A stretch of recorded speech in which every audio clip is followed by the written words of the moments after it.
my beautiful grief growers, and welcome to another Facebook Live Monday. I'm really excited to be talking to you today about having an escape plan for your grief.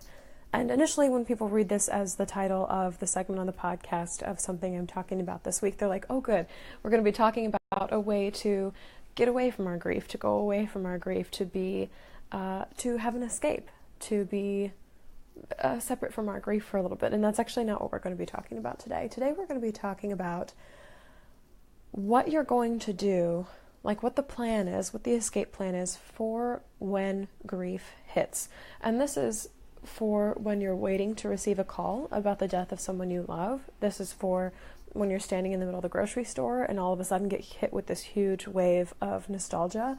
This is for all the times when grief overwhelms you so much that it becomes nearly impossible to think or to formulate kind of a plan for yourself for getting out. And on the podcast this week, I've kind of compared this to creating like a fire drill for your grief, where you think in advance to where do I want to be, what do I want to say, where do I need to go when I get this news, these overwhelming emotions that shatter me. What do I want to be doing with myself? And thinking about this in advance can seem really morbid to a lot of people, because you're like, well, I don't want to think about that until it actually happens. That's a little crazy to hash out where I'm going to be when grief hits before it's even happened. Hi, Darwin. It's so nice to see you too. I love seeing you watching today. So having an escape plan for your grief is really important, because when emotions do overwhelm you, you can get hit all of a sudden with this grief brain of not being able to process everything that's just happened. And on top of that, now you have to decide, I'm going to have to go out to my car, I'm going to have to pack a bag, I'm going to have to make dinner for the next 3 nights, I'm going to have to tell my boss, I'm going to have to XYZ. So having kind of all these things, for lack of a better term, rehearsed in your brain before grief actually comes along and totally blows your world open, is a really good exercise for coping with grief. And how this came up is I was talking to one of my friends this week who is on the verge of losing someone that she loves, and she expressed this anxiety, and I remember feeling this in my own grief experience of, where am I going to be when I get the call? Because her loved ones are far away. Very similar to my situation where I was in college when my parents were both dealing with illnesses at home. I would get anxious every single time the phone would ring, when I'd be in class, when I'd be at the student union, I'd be in the movies on my college campus, and my phone would ring and I would rush out in a panic because I thought someone was dead. And so there's this very real fear of, where am I going to be? What am I going to do when I get the news? And I remember her expressing, we had this conversation, I remember she expressed to me, what if I'm at work when this happens? What am I going to do? And there were a lot of situations that could affect how and where she grieved. For instance, the conference rooms were all glass, so it's not like I can duck into a conference room and have a private conversation, or even let tears flow. The stairwells have security camera, things like that. Or what if I get in the elevator and somebody gets in there with me? Or what if I try and walk out to my car and somebody sees I'm upset and follows me? All these things. It's a slew of what ifs. And so the gist of a grief escape plan is to think through as many as you can think of, all the what ifs of a situation. It's kind of like one of those trees that you see in gossip magazines, where it's it asks a big question on top and then you select yes or no, and based on which one you choose, there's more branches on either side of it. And so it's if I get the call at work, if I'm at my desk, am I going to leave my desk? Yes, no. If I leave my desk, yes, and go to the elevator, what happens if somebody gets in there with me? And then you come up with scenarios. What happens if I'm alone? If I can get to my car, what's going to happen? Where am I going to drive? And so thinking about all these things step by step by step is a really it's a rational and a logical way to rehearse in your brain everything you want to say and do, and everything that you want to happen before it actually happens. And this doesn't prevent you from having emotions. This doesn't prevent you from random things popping up that you didn't expect or that you didn't anticipate. But in that moment when you do get the call, you kind of get the honor, you get the privilege, you get the luxury of being able to go on autopilot. Your feet already know where to go. Your car already knows where to drive. You've thought through this far enough in your brain that the emotions can take over, and you're like, okay, I've already thought this through. I know where I'm going to do. I'm going to drive to the lake I used to go to as a kid. I know that the diagnosis that her death is happening in the next 2 weeks, so I'm going to go ahead and keep a bag packed in the trunk of my car so I can just get in the car and drive. If I'm at the grocery store, I'm going to duck over to the patio furniture section that no one is ever in, and I'm just going to sit there for a moment and have a second, and then I'm going to call my spouse. Just just thinking through all of this, it gets you into a place where you diminish the anxiety of having to make more decisions while you're already grieving. Grief already brings a ton of anxiety with it. You don't want to add on to it by having grief happen and then having to make all these decisions of like, oh, what about my kids and the carpool and the neighbors and who's going to watch my pets and all this other stuff.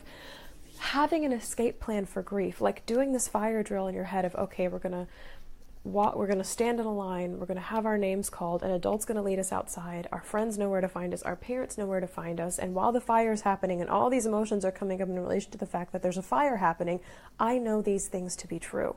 And it's really, really, it's just really helpful, and I can't relay that point strongly enough today, that having this escape plan for grief, it's not to give you homework, it's not to give you more to think about, it's not to give you more to worry about, but actually having this plan orchestrated in your brain is so that you can go on autopilot when these things happen. So that's really the challenge of this Facebook Live this week. That's what I talked about at the top of the podcast this week, is having this escape plan for grief just gives you a little bit of cushion. It's actually a remarkable act of self-love to think through it far enough that you're like, I already know how I'm going to take care of myself when this happens. I already know what's going to work best for me. I'm going to ask my neighbors to take carpool. I'm going to ask my roommate to start watching my cat. And even if it's something you only keep to yourself, or if you share with other people, like, hey, here's what I'm going to do if this happens, you internally know that you have like this cushion, there's this safety net, there's something else supporting you that you've already planned out for yourself in advance for when grief hits. And when I talk about this, a lot of people think I'm only talking about if you're waiting to receive bad news, whether a family member's on hospice, you're waiting for divorce proceedings to go through, you're waiting for news of a diagnosis. Like, people think that those are the big ones, but this can also be for grief that's gone on, or grief that's been part of your life for 2, 3, 5, 10, 30 years. Like, you could be in the grocery store and get hit with a wave of nostalgia. You could be in a jewelry shop and a song comes on. You could run into an old friend of your parents from like 20 years ago and they start talking about one of your relatives who's dead. And grief comes up in these situations anyway. So having these escape plans set in place, like, wow, I'm more overwhelmed than I thought I'd be. What was the plan? What did we, me, myself, and I decide on? What did we say was going to help us most in this moment? And it's just a really powerful way to take care of yourself. And that's a really hard thing to do in grief, because all you want to do is get sucked into this. It's not even all you want to do. It's all that happens is the fact that you get sucked into these emotions the instant that you get the news, the instant that it happens. But to be able to just pause for a minute before it's happened, this anticipatory preparation as opposed to anticipatory grief for where you're going to go, what you're going to do, what you're going to say, kind of what the script is for when you get the news of this grief or when grief hits you. Yeah, it's just a really powerful act of self-love. And I wanted to share that with you all today. I thought it was such a neat conversation that I had with my friend, because at the end of it, we had both told each other, we said, no matter what, you're going to get the news, you're going to go to your car, you're going to go home, pack a bag, and drive to meet the rest of your family. Like, no matter what, at the end of the day, that's the plan. And just even having that security, like, no matter where my emotions take me, no matter if I'm screaming and crying on the floor this second, half an hour later, 24 hours later, 2 days later, I'm going to get in my car, go home, pack a bag, and drive home. Just having this, yeah, that's the plan. It gives you a little bit more of that bedrock, that stability, that foundation than you had before. And that's super, super powerful when you're grieving. I do want to tell you all before I get off today, is that a week from today at 8 o'clock p.m. Chicago time, I will be hosting my second ever Google Hangouts. And this is a private live event only for people who contributed $33 or more per month to support the show on my Patreon page. So I've got a couple people in there already. Last month's went really well, but it's a place where we all log on to Google Hangouts together. You don't need any specific technology to get on, just a computer or a phone, wherever you like to access the internet from. And you can either chat or you can actually do video. I'll be doing video so you can see my face, and I'm very comfortable with being on a camera. I do this once a week. But if you'd like to join us, you can ask questions about your own grief. We can talk about your lost story. You can ask for resources. You can converse with the other grief growers or who are going to be in that circle. It's just a really neat kind of exclusive one-on-one time with me that's not accessible to the public. It's just for these people who are really big supporters of the show. And it happens once a month. So yeah, the next one is going to be this coming Monday, a week from today, at 8 o'clock p.m. Central. And I would so so love if you were a part of that. So if you're looking for the link to join, you can support the show. There's going to be a link down here, up there, wherever it is in the comments.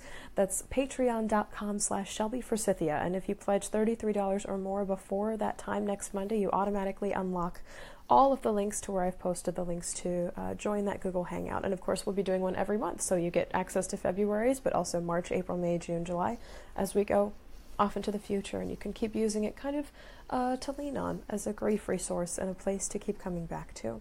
So having a grief escape plan, joining me for Google Hangouts, that's everything I have for you today for this Facebook Live. I see you. I am so proud of you and the work that you're doing in the world.